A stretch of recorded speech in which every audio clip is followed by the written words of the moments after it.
শুক্রবার দুপুরে বাসের ধাক্কায় এক বাইক আরোহীর মৃত্যুর ঘটনায় চাঞ্চল্য ছড়ালো বহরমপুর থানার নিশিতবাগ এলাকায়। মৃতের নাম অভিজিৎ পাল। সূত্রের খবর, বহরমপুর থানার হাজারিবাগান ভাটপাড়ার বাসিন্দা অভিজিৎ পাল বাইক নিয়ে বিশেষ কাজের জন্য ইসলামপুর যাওয়ার পথে বিপরীত দিক থেকে বহরমপুরগামী একটি বাস তার বাইকে ধাক্কা মারলে ছিটকে পড়ে গিয়ে ঘটনাস্থলেই মৃত্যু হয় তার। ঘটনায় এলাকায় যানজটের সৃষ্টি হয়। পুলিশ এসে পরিস্থিতি নিয়ন্ত্রণে আনে।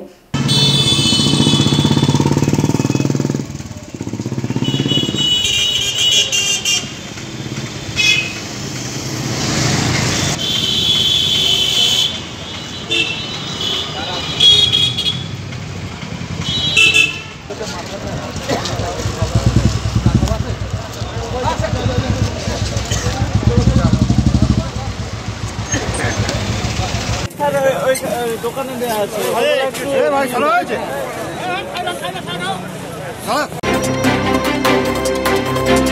কখনো হালকা সাজে তাড়াতাড়ি, কখনো সেজে গুজে বিয়ে বাড়ি, কখনো বা ওয়েস্টার্ন আউটফিট, কখনো বা পাট ভাঙা শাড়ি।